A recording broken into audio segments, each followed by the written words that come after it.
Internet, hello. We are here. I'm here with my friend Shan Oblivion, who you can subscribe to over on her channel, and we are here to do a little throwback chat slash review of the VHS franchise, Yes. leading up to, of course, us talking about VHS '94, which that I'm stoked about. So the VHS franchise comes to us from Brad Miska and the folks over at Bloody Disgusting, and the short of it is it's a series of short 20-ish minute horror films shot in a found footage style and then compiled into an anthology. And there have been four now that VHS 94 has been released, and we've watched them. VHS 94 is the newest Shudder original, and it's once again comes to us from the folks over at Bloody Disgusting. And it is a new VHS film, almost a decade later, and it takes place, on old school 1994 footage. And it's awesome, and I loved it, and I think it's probably the best in the franchise. It's definitely the best in the franchise, and I just wanted to make a quick comment about how Shudder, their thing to me is taking these old horror things Channel Zero and things that didn't get a chance and just making them so much better. So Shudder and Bloody Disgusting did a really fucking good job with this anthology. They did a really good job and really kind of rebooted it almost in a way that felt more true to what the original concept was. Yeah, I think that sums it up perfectly. I mean, every single entry in this one specifically felt like it made the most of the format that it was using, and every single one is memorable in its own right. So let's do a little dive in, shall we? Let's start with the frame narrative because that's that's where we start off. And I'll just say right away, this is the most interesting frame narrative of the franchise. That's not to say it's still in my opinion, the weakest in the film, but that's more just on the merit of the other shorts being so good. It is the best frame narrative of the franchise, though, because I hated the other ones. I really didn't like them. I like how it didn't try and it did have a story, but it didn't try and push the story too hard. It wasn't it wasn't too deep, but it still was something to follow along with, because it starts out and it's a bunch of DEA agents, I think, doing a drug bust, and it turns out there's no drugs, but there is a lot of VHS tapes and VCRs and things. And a lot of bodies. And a lot of bodies. And A lot of bodies. mannequins too. The mannequins were in that one. And a woman who has no eyes that's giving sermons over a loudspeaker in a weird robot voice. Yeah, exactly. It's pretty normal stuff. I mean, Yeah, just normal things you see when you're a cop, I think. yeah, of course, But we do have, the recurring theme at this point of murder lesbians, which we love. Murder lesbians. Yeah, I don't know. I really don't have much else to say about the frame narrative here. I mean, I think it's the most interesting frame story, and I think it offers the most memorable imagery of any of the other frame stories. Plus, there's none of the protagonists here are rapists, so that's also a plus. That's also a big plus. They are cops, though. So on throughout this drug hideout, there are multiple TV screens that are playing different shorts, and so the first one we go right into is it's a news broadcast, and the short is called Storm Drain. It's by Chloe Okuno, and it is one of my favorites in this whole damn movie. It captures vibes of WNUF Halloween Special and Ghostwatch and those local broadcasts that stumble upon something terrifying feel. Yeah, it's actually unsettling to watch, especially with the Veggie Masher commercial that comes in right in the middle. It's perfect. Yeah, I wish we had a little bit more of that almost tape traded local news bloopers, like lady falling out of the grape crate kind of stupid shit. Like, I agree. I love that format. It is actually, I think, one of my favorite versions of found footage that exists. It makes it feel so much more real, and also it's always just fun to see like the fake commercials that they throw in there. But what I loved about this one, aside from like, you know, that whole overall like awkward local broadcast feel, which adds an overarching sense of humor to the whole thing. I love the direction it goes in which, you know, it's putting these two reporters in the middle of like the sewer and having them interact with like sewer dwelling people and in search of an urban legend called the Rat Man. And I think it's time to say it. Hail Ratma. Hail Ratma. Yes! I'm sitting here like holding it back the entire time. I want to just yeah, you can't start out with that. Yeah, but they do eventually find Ratman. And yeah, or Ratma. It's some H.R. Giger shit. Yeah, very much H.R. Giger shit. And it's like, it's a really good payoff, because you get the picture in the beginning, and it's like, exactly that. And it's so good. Well, because it's like this little like child pencil drawing, and like you're laughing at it, and then you see it, and you're like, oh, it was accurate. Yeah. Oh. It's like the leprechaun drawing from like back in the day. So there's a cult, and the cult is basically turning the worthy into sewer dwellers, worshippers of the Rat Man. And if not, it makes you explode. Explode, melt. Yeah. No, the exploding is later. Oh yes, the exploding is later. Melting is this one. But yes, it makes you melt. And then what's so perfect about that too is it immediately goes, she's just back on the news. She's just back on the air. Like, it goes from that completely insane, stupid shit, like out of a fucking trauma movie. Right into, yeah, she's back on the news. She's like, everything's fine. Hail Ratma. Hail Ratma. Very satisfying ending, very satisfying beginning, very satisfying monster and effects. Hilarious. It's hilarious. It's creepy. It's like a perfect setting for a horror movie. I loved it. I thought it was like this perfect balance of tongue-in-cheek and actually creepy as hell. And really got the VHS kind of, oh, these are spooky lost tapes or whatever. Really, really nailed that too. Like, it really felt like something like the WNUF Halloween special that you'd put in, and it would just, you know, just something that you'd find. And like something that somebody recorded on like a late night special, yeah. It actually feels legitimate, and like there's some really great practical effects, and I loved it.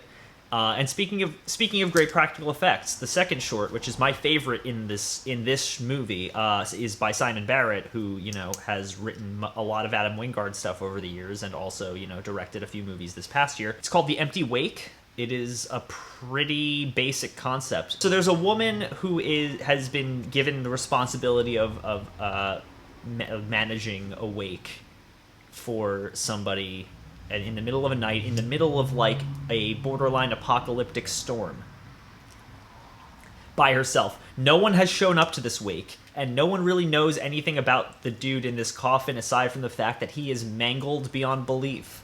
Yeah, it's a completely closed casket funeral. She does end up getting one visitor who mumbles some weird shit in Latin and then leaves. Not creepy at all. Totally normal things. Yeah, it's continuing with the whole motif that this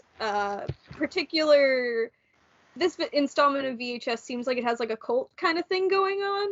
Mm-hmm. And yes, it continues with that, and then some weird shit happens.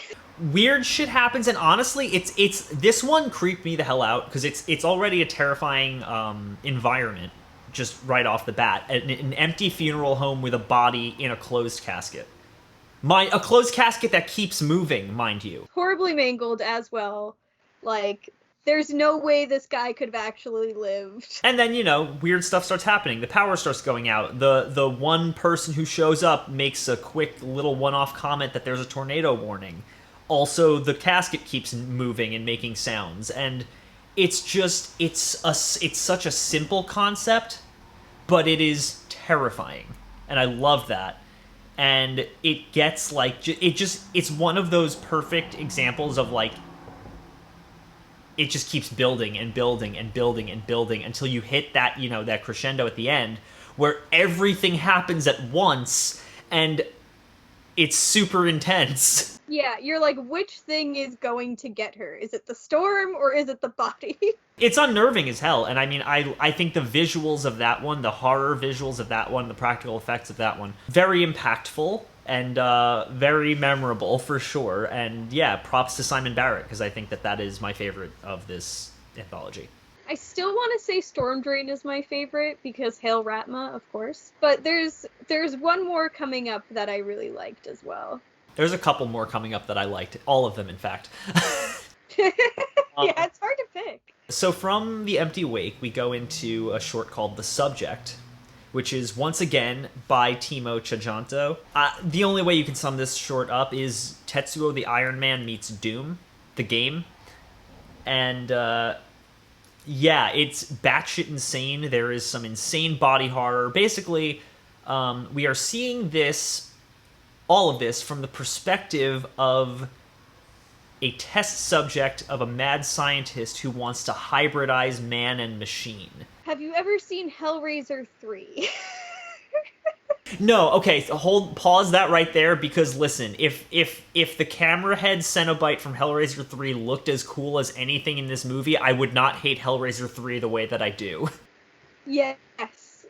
I mean, so when we do get the reveal, because what it is that the subject, as we should call them, I guess, has been basically modified to the point that her head is like half camera, like her eyes are a camera. So we're basically seeing everything first person through her eyes, which I can. Yeah. It's definitely where a lot of like the Doom. I said Silent Hill or something like that. In there, yeah. Like the first person video game feeling, but then it's also just like the really interesting body horror part to that. Yeah, there's a lot here that I loved. I mean, like you said, there's that whole body horror aspect to it that really makes it like just unnerving. I mean, the build-up you get to actually seeing the subject in question is almost like more disturbing than actually seeing it. Just like, because you're just seeing everyone reacting from the point of view of the thing they're reacting to. Completely dehumanizing her as a person. She is now just like a monstrosity, which is terrifying to think about.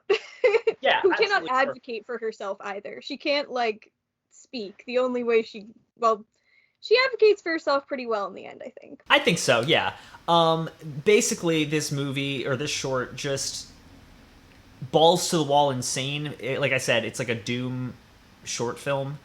It's just crazy action, a lot of CGI gore, and some creature design that feels like something out of, like I said, like Tetsuo, like Shan said, Silent Hill, Doom. It's like this short goes from like crazy mad scientist body horror to something that resembles a Five Nights at Freddy first-person shooter. I think a lot of people might be turned off when we say like CGI, but this is a very good creative CGI. Like this is like CGI to make something that couldn't have been made practically. And it works, yeah, it works with the style very well. Like I said, I mean, the whole film has that vibe of like a first-person shooter, and I think because of that, the CGI blood works. I don't think it would have in any other capacity, but because everything is so frenetic and so fast-paced and so, like, never letting you breathe, just throwing all this insane action and gore at you, I wasn't really ever taken aback by it, because I was like, oh, this is already so hyper-real as it is, I'm sorry, not hyper-real, hyper-stylized as it is, like, that it's just, it doesn't bother me that the blood is fake, because everything here just looks like a video game. That's okay, though. Like shot on video kind of thing that every other movie does. It's the only one, or short does. It's the only one that doesn't really have that style. The first time I watched it, I was a little annoyed and confused. The second time I watched it, I was like, okay, I actually understand why it did this. It's a stylistic choice. So I get what you're saying. has this guy It's like- gotten his own fucking movie yet? Because I think he has. I feel like he probably has, but also I get what you're saying from that respect, because it's like everything else feels like it could have been taken right out of 1994, whereas this one, it just feels like it takes place in 1994 but was shot today. The last short, which is just called Terror. I loved this one. so you know when you go on Facebook and you see someone comment something that just says like Trump 2024, like this is that guy if he was given unlimited power and he still fucked it up somehow. Like That's a perfect summary. So, Terror is the story of a white supremacist militia group who stumble upon a bioweapon that they plan to use for terrorist acts, only to demonstrate that they're demonstrably too stupid to live. And yeah, hilarity ensues. The short of it is literally just, these people would be dangerous if they had brains. it's kind of like that it's kind of like that green room idea that like they can be together, like they can have their shit together, but they're still stupid enough to be white supremacists. So Yeah, and I mean, I love anything that pokes fun at white supremacists, because the mindset genuinely is like the biggest pussies on the planet. so we should say what their terroristic plan was. Yeah, Because yeah. so their plan was to take the monster blood, the demon. What did they It's call a it? vampire. It's a Yeah. vampire. They kept It's a calling it the vampire. beast. Yes, the beast, the blood of the beast or whatever, which explodes in sunlight. Yes, So so their vampire idea- blood is highly combustible. Yes, so their idea was that they're going to get a van, drive it underneath a World Trade Center of sorts. So like somewhere in Detroit that they wanted to like blow up minorities Yeah. or something. Yeah, some like big building in Detroit, and then park it in the sunlight, and then just wait for everything to explode. Yeah, except again, these people are morons and thus have no ability to organize something that would require organization like that. And as a result, shit goes sideways for them in the funniest way possible. And it just showcases what these people are actually like. Like, these are morons who would gun down their own people in a fit of sheer terror because they have no real training or brains. And we do get a monster in this. We should say we do get a monster in this. It Awesome is design. incredible. It's great. Like, it like this was just a really solid ending. A really solid ending to like a really solid like installment. And I really hope we do hopefully get another one of these, maybe VHS 1995. I hope this becomes a trend. I really do. I don't care like what year they make it from. Do a 1989 one. I don't care. I just want. I hope that this reinvigorates the franchise, because I loved this. I really did. And I loved how well it committed to the VHS format. I love how, like I said, I feels like every short in this one made the most out of its style. And I really appreciated that. I thought that it worked better here than it did in any of the other VHS movies. Yeah, VHS always had always had like a couple good installments, like a couple good shorts, and then there was like some like throwaway, oh, they're just fun to watch, they're not really fun to pay that much attention to. But this one is all the way through perfect. Like, so I agree. good. There wasn't a single short in this I didn't like. Yeah, it definitely lends itself to multiple watches too, because there's some things that I didn't notice, some things that I didn't pick up on in the first one. It's a really, really good reboot or revamp of the series, and I'm happy. I'm so happy. I totally agree with you. I'm ecstatic. I think it's like the most fun I've had with a found footage movie in a while, and I hope to see more.